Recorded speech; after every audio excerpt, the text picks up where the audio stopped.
Good morning, everyone. I want to welcome you to the, see, which version of council are we on today? This is the Which 170th. There it is, the 172nd meeting of the National Advisory Environmental Health Sciences Council. So pursuant to the Government in the Sunshine Act, all aspects of this meeting are open to the public except for the review, discussion, and evaluation of grant applications and related information. So with that, let me turn things over to Dr. Belshaw, and let's get this event on the road here. Good morning, everybody. Welcome to our council meeting, our in-person meeting this year, so it's exciting to have everybody in the room for a change. We'll begin with introductions, and we'll start with Dr. Greenemeyer. Hi, I'm Tim Greenemeyer. I'm a neurologist and neuroscientist at the University of Pittsburgh, interested in gene-environment interactions, primarily as relates to Parkinson's disease. Andre Holian, University of Montana, pulmonary immunology, interested in chronic inflammatory mechanisms. Good morning, everyone. Daryl Hood, The Ohio State University. I'm an environmental public health neurotoxicologist and co-architect of the Public Health Exposure. Good morning. I'm Carrie Hornbuckle. I'm from the University of Iowa. I'm an environmental engineer. I'm from the Department of Civil and Environmental Engineering, and I'm director of the Iowa Superfund Research Program, which focuses on airborne PCBs. Yate Abene. Good morning. I'm Janie Ingram from Northern Arizona University, a Regents Professor in the Chemistry Department, and I do environmental health studies on tribal lands. Hi, good morning. I'm Thomas Levis, and I'm the Dean of the School of Public Health and Tropical Medicine at Tulane University, and I'm a demographer. Gary Miller, I'm a professor of environmental health sciences at Columbia University. I'm a neuroscientist and toxicologist, and I work on the exposome.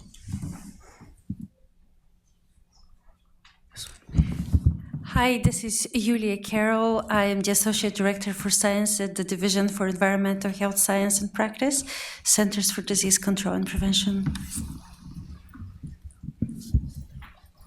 Good morning, Annette Giuseppe-Eli. I'm with the Office of Research and Development at US EPA. I'm on National Program Director for Chemical Safety for Sustainability Program, Research Program. Thanks. And we do have a few of our council members on the Zoom, so I'll ask Olivier Deschênes to introduce himself. Good morning, everyone. Olivier Deschênes, Professor of Economics at the University of California, Santa Barbara. I wish I was with you today. And my research is on the impacts of climate change on health and the economy. Thank you. And Steph Cormier.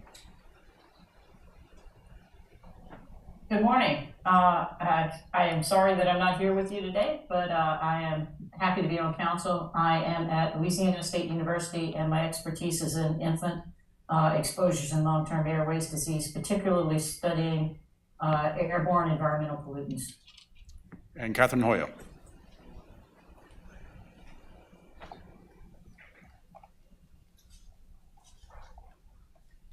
Catherine? Oh, there she is. I'm Catherine Hoyo. I'm a professor in the Department of Biological Science. My area of expertise is environmental epigenetics. Okay, and Gokun Mutlu will be also joining us on the Zoom later this afternoon. Those are our council members, and we'll continue with senior leadership. Gwen? Good morning, Gwen Coleman. I'm the Director of the Office of Scientific Coordination, Planning and Evaluation, and the Office of the Director here at NAEHS. Good morning, I'm Heather Patasol. I'm Scientific Director of the Division of Translational Toxicology. Morning, Daryl Zeldin, Scientific Director, Division of Intramural Research. Good morning and welcome again. I'm Trevor Archer, the Deputy Director of NAEHS. Good morning, Ashley Vargas. I'm the Deputy Director of the Division of Extramural Research and Training here at NAEHS. And then the division leadership, Shri? no, we're starting at the other end, Michelle, sorry. Michelle Heacock, the branch chief for the Hazardous Substance Research Branch. Jenny Greer, branch chief for Grants Management. Sharon Beard, branch chief, Worker Education and Training.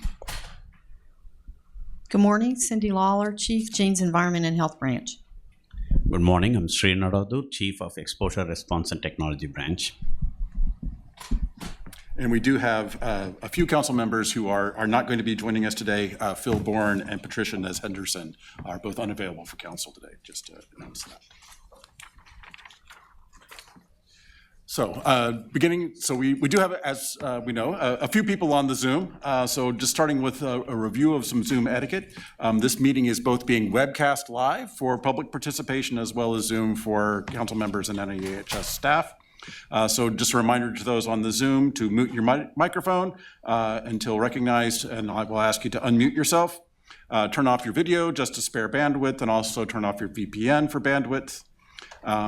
At times, council members, when we have votes, will be in conflict with certain applications or actions, and we will move conflicted members into the Zoom waiting room. For those that are in person, we'll ask you to go out into the hallway.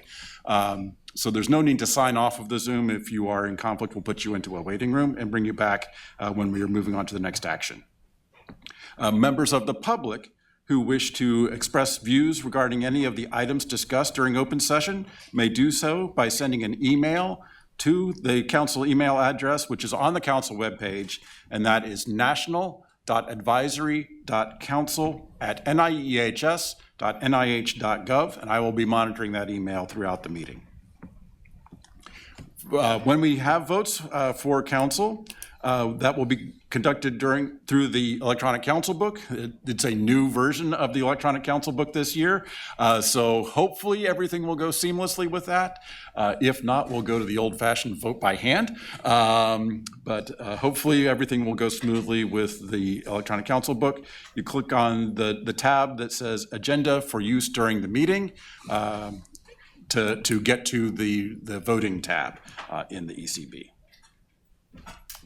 With that, I will move on to the review of confidentiality and conflict of interest.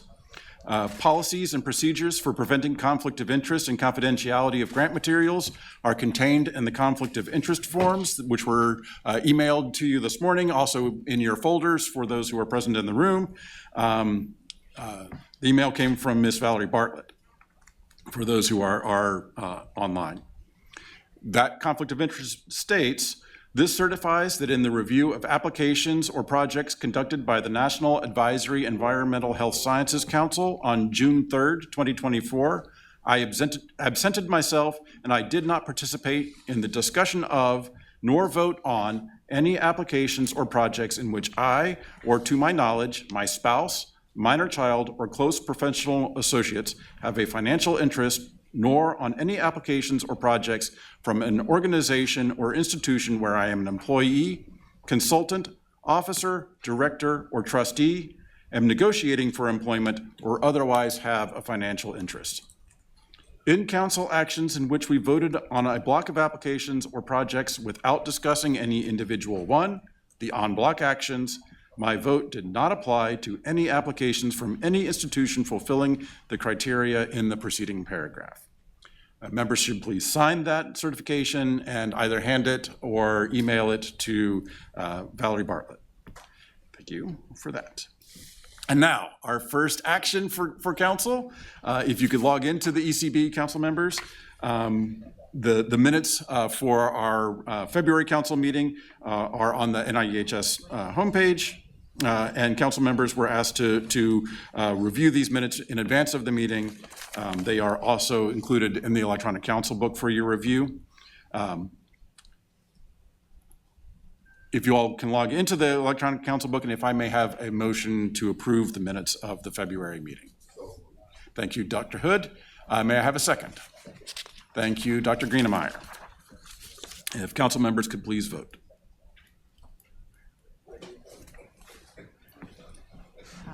So in order to vote, you're going to be on the council information page. You're going to scroll down to where we're at the action item of reviewing the previous council meeting minutes and click on the 2024 February NAEHS council meeting minutes to vote. Yeah. It's not letting you push yes or no. It won't let you select yes or no. I'm not able to log in at all, so I'm. Okay, maybe we move this early to a raise of All righty, hands. we'll do it by show of hands. All those in favor of approving the minutes? Any opposed? Any abstentions? And our online members? Olivia, Catherine, and Steph? Approve. Thank you. I was trying to use reactions, it didn't work. I apologize. And we'll see you at a break if we can get the ECB working. All right, and please take note of the dates for the next 3 years of council meetings have been scheduled. Want to make sure that those are on your calendar. Our next 2 meetings will be virtual meetings. That is September 11th and 12th of 2024. Normally that would be an in-person meeting, but the Rod Bell, we're having some maintenance done on this room, so we will not be able to do that as an in-person meeting. And then our February meeting is always a virtual meeting. That will be held February 18th and 19th of 2025. And then we'll see you back in this room a year from now, June 4th and 5th of 2025. With that, we'll move on to the scientific portion of the council. And today we've organized as a mini symposium focused on a number of activities we have around veterans health and some related topics. So thought we would do a little bit of a deep dive. And with that, I'll actually let Dr. Patasol introduce our intramural speaker. You can do it just from the table. So good morning, everyone. It is my privilege to introduce Warren Casey, who's going to give the first talk this morning. Warren is a veteran himself. He was deployed with the 82nd Airborne during Desert Shield and Desert Storm. So he has a vested interest in understanding how military exposures like burn pits impact health. Warren has been absolutely instrumental in revitalizing ICVAM and related programs. And importantly, he successfully got the VA to join that group. And so he will now share some of the work that the Division of Translational Toxicology is doing, thanks to his leadership in support of veterans' health. Okay, thank you, Heather, and thanks for the opportunity to be here today to share some of the work we're doing with our federal partners in the DoD and the VA. And it's work that I am truly privileged to be a part of. I was just at a summer immersion program for undergrads and grads where we spent 3 or 4 days with them and helping them figure out where they wanted to go in their various careers. And I worked at Glaxo for 15 years, and I worked here for almost 15 years. So I can give a pretty good perspective on the difference. And it's a question I get asked a lot. So in pharma, you will definitely make a lot more money. Here, you can actually make an impact, and that is the biggest difference in the world. It explains why we have so many talented people here, and the ability to participate in projects like this is really a big draw to work for the federal government, especially DTT.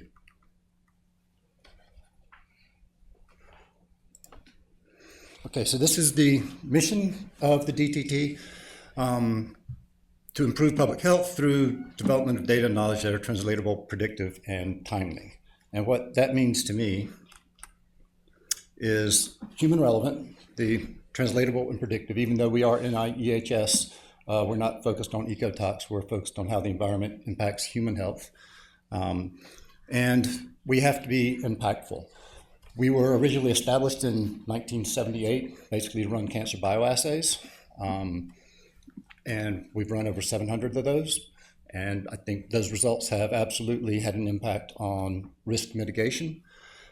And if you look at cancer incidence, cancer mortality over the years, it has absolutely declined, primarily because of early detection, better treatment, and somewhat due to risk mitigation. So that's the good news. But just because you don't die doesn't mean your life's not affected, and doesn't mean it's not an expensive process to get cancer. So we can't focus only on mortality. The reality is cancer incidence is increasing and has been increasing for a long time. So this is the number of cancer cases per 100,000 people. There's clearly an increase over time. Exactly why, we don't know, but it's certainly logical to conclude that a portion of this is because of increased exposure to chemicals in the environment or products. So the way DTT is organized, we have 4 pillars. One's strengthening capabilities, one's research programs, one's exposure-based research, and one is health effects innovation, which are focused on specific disease areas. And so the work that I'm talking about today is covered under the CARSI HEI. And this is the team. I will be talking about a couple of things that Arun Panderi has done, as well as the projects that I'm doing. So this is the translational toxicology pipeline. It represents the approach we try to take to resolve problems, all the way from doing data mining through animal studies. And recently, we've included this human studies part. In retrospect, ultimately, if we're going to be successful, we actually have to understand human physiology and etiology of human diseases much better than we do the animal diseases. And right now, most toxicologists have been trained in understanding animal data. So hopefully the next generation of toxicologists will become just as familiar with using human data, actual human data, as they are animal studies. So that's what this is really all about. How do we start using, first of all, how do we start acquiring high quality human data, and how can we use that to better inform risk assessment? So this is where the Project for Military Exposures and Toxin History Evaluation and U.S. Service Members, or Prometheus, comes in. It was established by the DoD, but in collaboration with VA, NIH, primarily, and a lot of public-private partnerships. The real goal is to develop actionable tools to prevent exposure-related cancers. Because that increase in incidence, the only way we're really going to resolve the devastating effect cancer has on the society is to prevent it. Prevention will probably have to come from federal government efforts. There's not a whole lot of profit in prevention. The profit is in treatment, diagnostics. So I think it's going to be incumbent on us to develop approaches to actually prevent cancer. And even though this is a DoD project, it's obviously relevant to civilian population as well. None of this would be popular if it wasn't for this man, Dr. Craig Shriver. He is an active surgical oncologist. He heads up a number of very large programs. He initiated a number of very large programs. He was a veteran himself. He's been deployed 5 times. I don't know how he finds the time to run all of this, but none of this would be possible if not for him, and he's the only reason we, DTT and NAEHS, are able to participate. These resources I'm going to be discussing are extremely difficult to get access to. So we were really fortunate that Dr. Shriver saw the value of having NAEHS as a partner and has taken us under his wing, and we have access to absolutely everything that anybody in DoD does. So Prometheus was part of the 2022 Moonshot Initiative, which is Moonshot 2.0.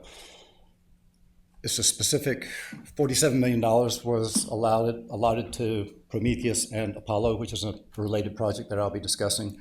$47 million is a lot of money, but it's a drop in the bucket compared to the totality of funding for these projects that I'm going to be discussing. The DoD and VA especially are putting in a significant amount of funds from their own budgets. So this was also responsive to the Sergeant First Class Heath Robinson honoring our promise to address comprehensive toxics, or PACT Act of 2022. Dr. Block's going to be discussing this in quite a bit of detail, so I won't dwell on it here. But the thing that is important is this act established a number of cancers as what the VA refers to as presumptive. That means they're not saying that your cancer was caused or was even likely caused by your service, but it's plausible that it was. And the reason that's a big deal is that when a cancer gets put on the presumptive list, that is hundreds of millions of dollars in healthcare costs, because now you're saying anybody in the service that served during a certain period of time in a certain location, if they get that cancer, they're covered. A lot of people think that you're covered anyway if you're in the military.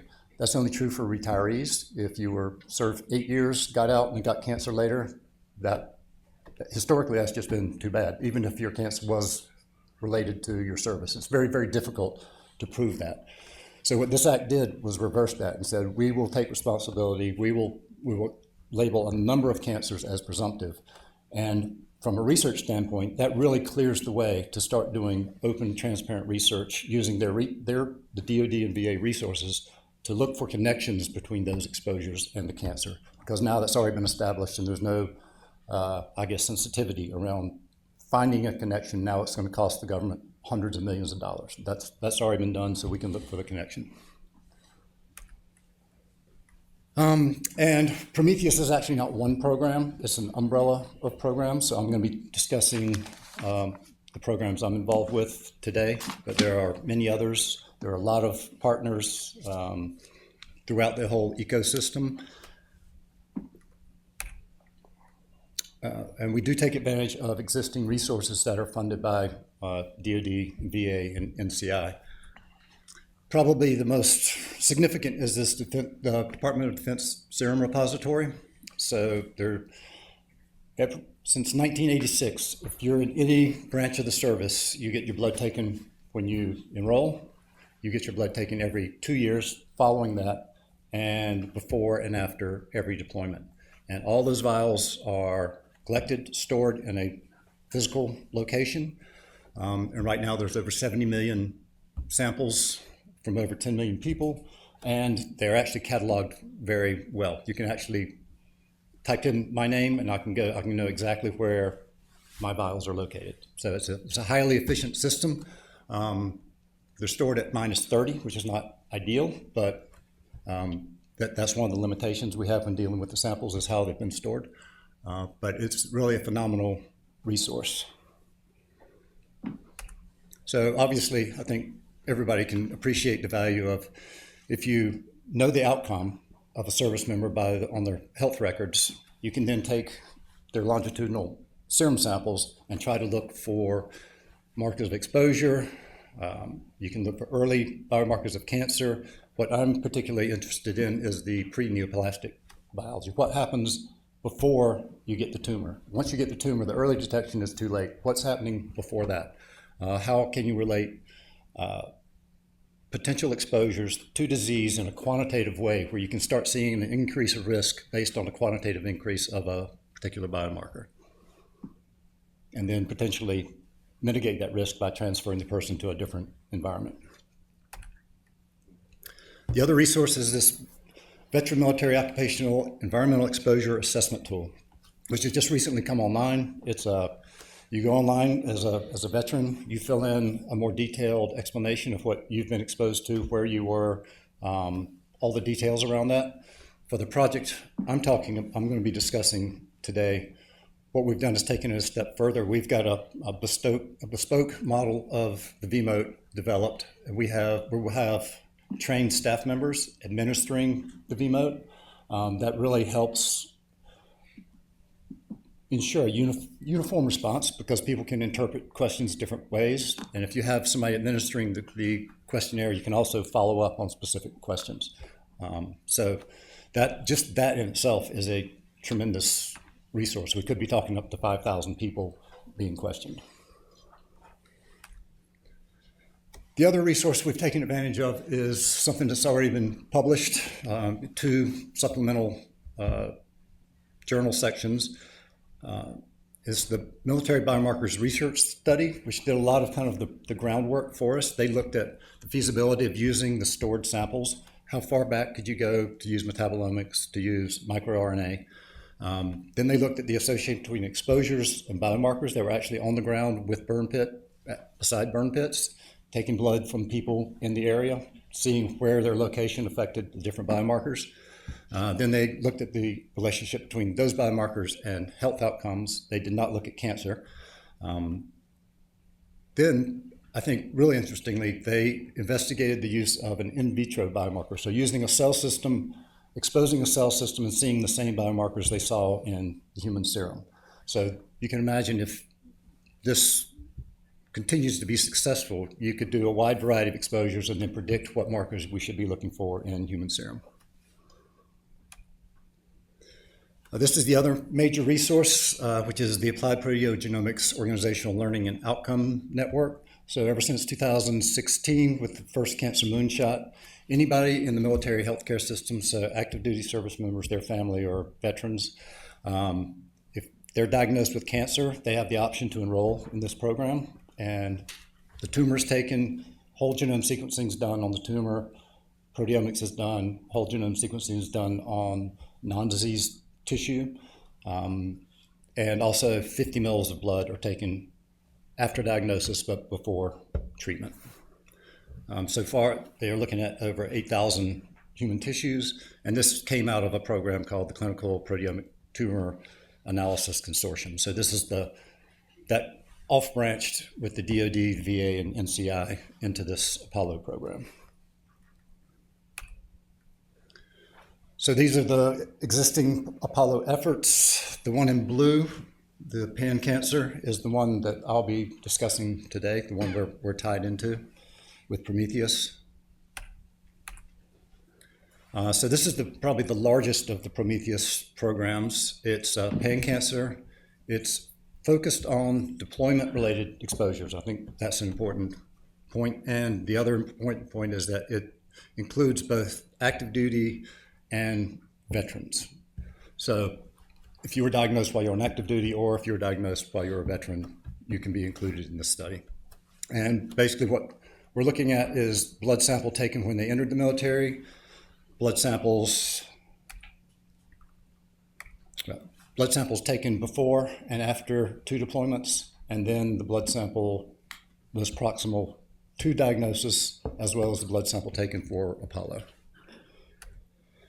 So this is biomarker research study was early. Apollo looked at the tumors but didn't look at any of the serum. What we're trying to do is connect both of those through the analysis of serum samples connected directly to patients in Apollo. And so this is the study design I mentioned. Initial 2 deployments, proximal to diagnosis, and then diagnosis. And we have the proteogenomics from Apollo, and we'll be doing targeted metabolomics, non-targeted metabolomics, and targeted proteomics on the serum samples, the longitudinal serum samples for each of those patients. So we should be able to do gene by environment studies using these data. This is a massive effort. VA, DoD, NIH, there are just way too many people to list. There are probably at least 60 different groups or subgroups associated with just this project. So that's that one. The other project we're interested in has to do with early onset colorectal cancer. This is a workshop report from a workshop NAEHS helped co-sponsor, looking at potential gaps in understanding early onset colorectal cancer. And one of the things that kept coming up was that need to understand environmental exposures as it relates to early onset cancer. And the way that's related to this project is I collaborate with Kangman Zhu here, the senior author. If you look at any paper on military cancer statistics, he's probably the first author or senior author. He takes the equivalent of the NCI SEER data and he does the analysis for the DoD. He had this paper he put out, and it was on early detection. But when I read it, I'm surprised that they did not mention that it was actually early onset colorectal cancer. The average age of the patients was 40 years old. So that was surprising, but it's also, in retrospect, it makes sense why the Department of Defense is such a great resource for studying early onset cancers. There are approximately 1.3 million service members, active duty. The average age is 28. So you have the skewed distribution in ages, so you will automatically start seeing more of the early onset diseases in that population. And it represents a great resource to study in those diseases. So in this one, it was a nested case control study. It was only active duty. There were questionnaires administered to each person on exposures. We had 4 samples available for each, and the beautiful thing about this is it was already done. Patients were consented, the vials are stored in a freezer. It's just a matter of taking them back out and doing additional analysis. So they did non-targeted proteomics to start with. So this one we're looking at microRNA profiling, and we're also using ion mobility spectroscopy, mass spectroscopy.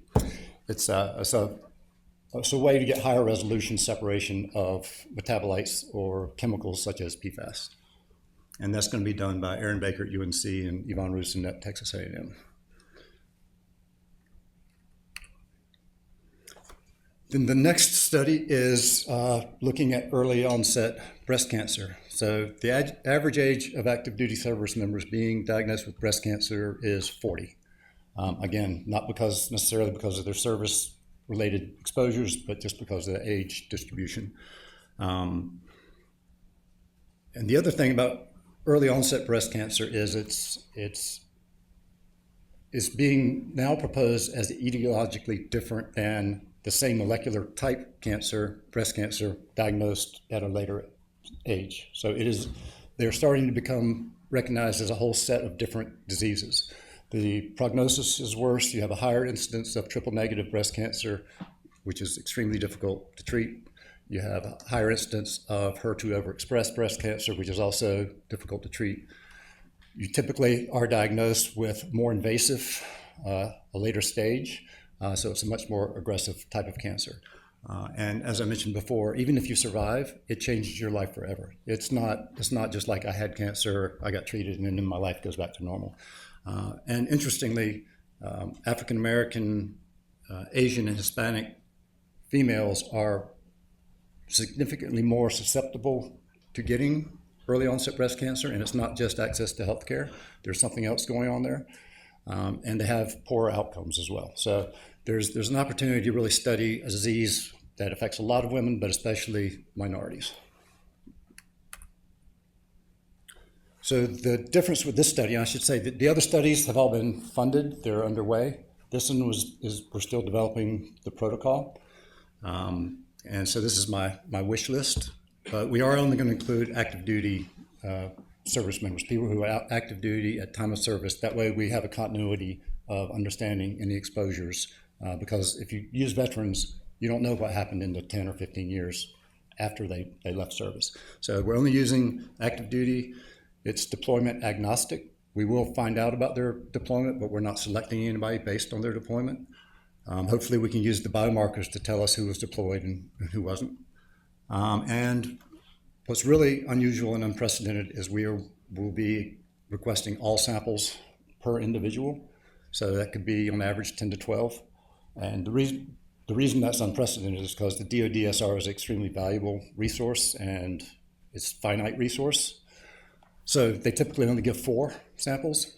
But I think with all the emphasis on environmental exposures and the need to understand what's happening during that latency period or what's happening during the accumulation of exposures, you really need everything. We'll be doing IMS-MS, targeted metabolomics, targeted proteomics, and microRNA, and perhaps some other types of nucleic acid analysis depending on how much nucleic acid is actually in the samples we get. So the very first project I had funded under Prometheus was the acquisition of 6,000 of these blood collection devices. you immediately realize that we lack the data we really need on exposures. We don't have any good way to collect real-time data. So my goal was to identify a device that we could deploy into the field where service members, if they think they've been exposed, could apply this. You stick it on your arm, you push a button, sucks the blood out into it's a dry blood spot technology, 2 75 microliter strips that then go into a container that has stability chemicals in there to stabilize the sample. It can be stored at room temperature above for a long period of time. So we did that. We got the samples, and then the question became, okay, what are you going to do with them? And so we have 2 protocols that are currently under development. One's work with the naval flight line exposures. Aviators, regardless of service, have been shown to have higher incidence of cancers, and aviators and flight line crew, so it's not just about radiation being up in the air. So we're going to be able to work with the Navy on an aircraft carrier, looking at, before they get on the boat, ship, carrier, and before and after shift, and at different service stations around. So people working on the flight line versus the cooks versus the admins. We're also doing a longitudinal monitoring of people we have a protocol in for at Fort Liberty. When they come in, we'll be working at a divisional level, going through training. I guess the thing that really becomes obvious after I started thinking about the first deployment-related study is that service members have a lot of really bad exposures here in Garrison. A lot of the training they do, you're exposed to smoke. You're exposed to the same stuff you're exposed to when you're deployed. Actually, you could be exposed to worse things. Over 500 DoD sites are considered to be contaminated with unacceptable levels of PFAS. So there are a lot of things that happen in Garrison that are just as bad for you as what happens when you're deployed. And so that's what we wanted to start following people from the time they enter the military, through their training, and then on to deployments. And then one that was also related to DTT is the exposure monitoring in veteran firefighters. This is a project that Tara Vincent Hall proposed, and it was funded. She's working with Sue Fenton, who was at DTT, but now she's at NCSU. So I guess we get partial credit for this one.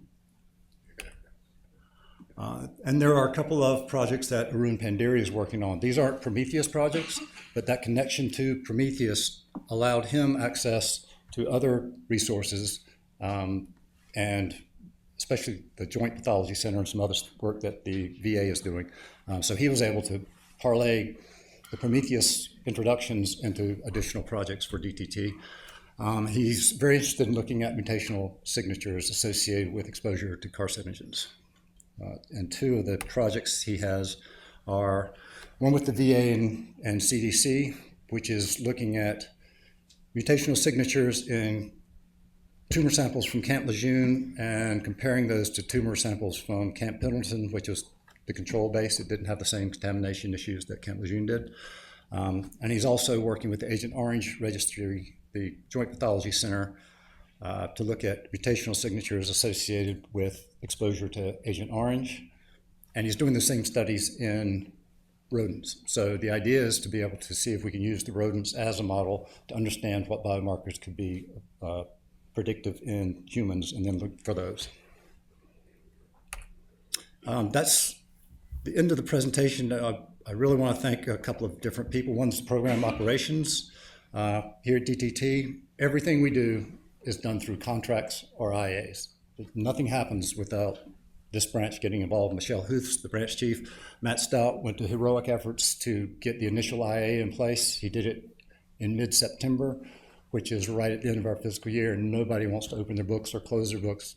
But he was able to get a couple $1 million transferred to DOE so that Pacific Northwest National Labs could do this work, and has continued to help us through this process. This is the Prometheus or part of them from the last retreat.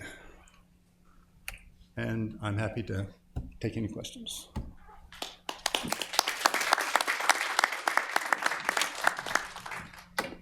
Thank you, Warren. Any questions? Daryl? Yeah, Warren, thank you very much. That is just amazing.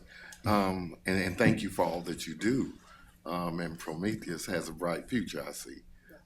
But now, it's very, very clear that there's a significant cohort that doesn't meet the very stringent inclusion criteria for many of these studies. And so it seems like it would be just as simple in terms of study design to just have another arm to include that significant cohort that's being missed by those stringent inclusion criteria. True. So there are no perfect studies. And so with these, there's a balance between how many samples you can get, how many types of analysis you can do per sample. You get 500 microliters. So you have to balance the number of approaches with that. And those cost money. So it's, you have a budget, divide all that up, and then like, okay, where do you want to focus? And that's really how this was done. It was trying to get the most for our buck. You can have more analysis being done per sample, or you can do fewer samples per person. So yes, all that has been balanced, and hopefully if this can be shown to be successful, that will pave the way to having additional investments.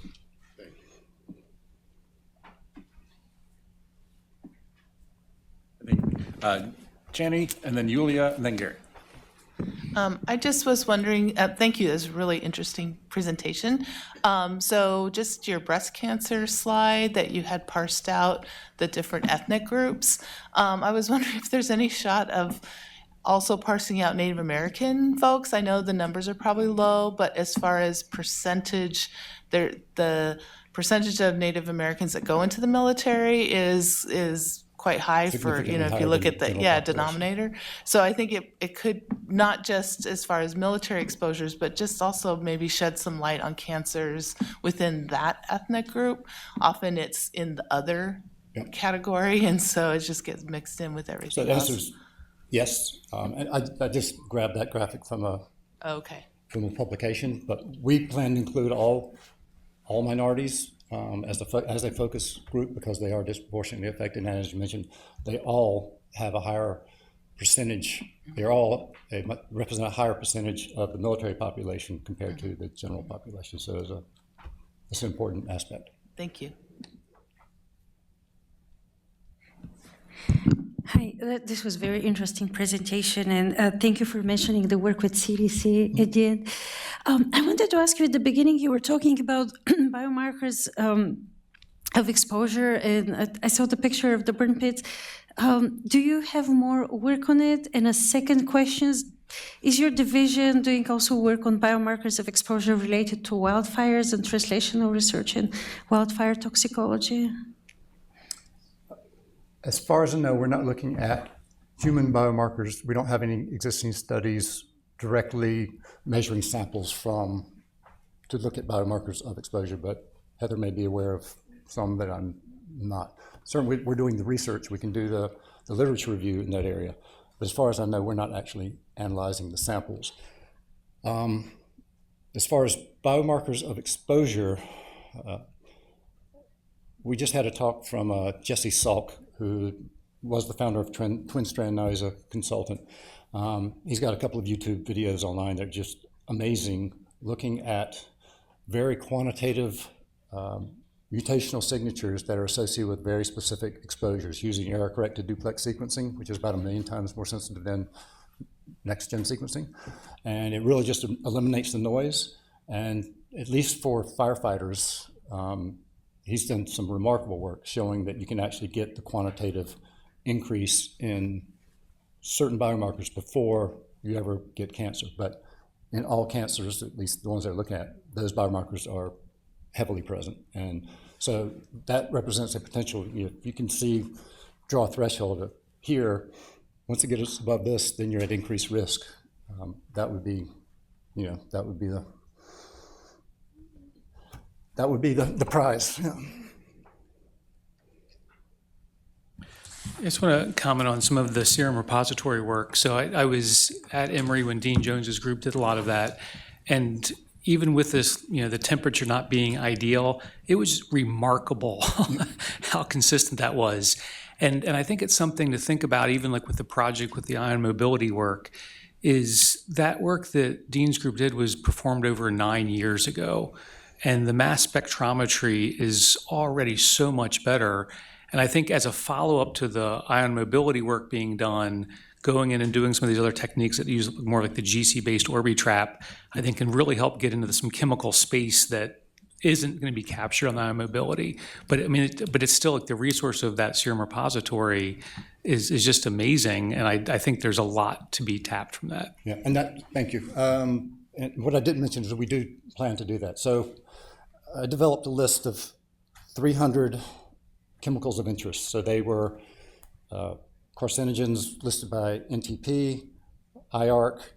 The National Academies have put out 4 publications on this. So anything they noted, Military Biomarkers Research Study as well, listed several chemicals. So that combined list, then we gave it to our analytical labs and said, we need to detect everything on here because one mass spec approach is not going to do it. You can't just do GC mass spec. You're going to have to do LC and you have to do this other stuff.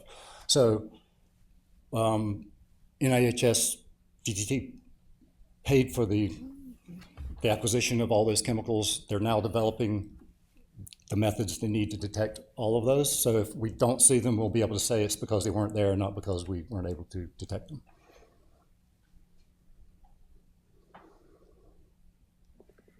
Other questions for Warren? If not, thank you very much, Warren. That was a great presentation. And this is unprecedented in NIEHS Council history, but we are actually 13 minutes ahead of schedule. So I propose, since we did not schedule a morning break, that we actually take a 10-minute break and we'll resume. We will actually start the next presentation on time. So we'll start back up at 10 o'clock. Thanks.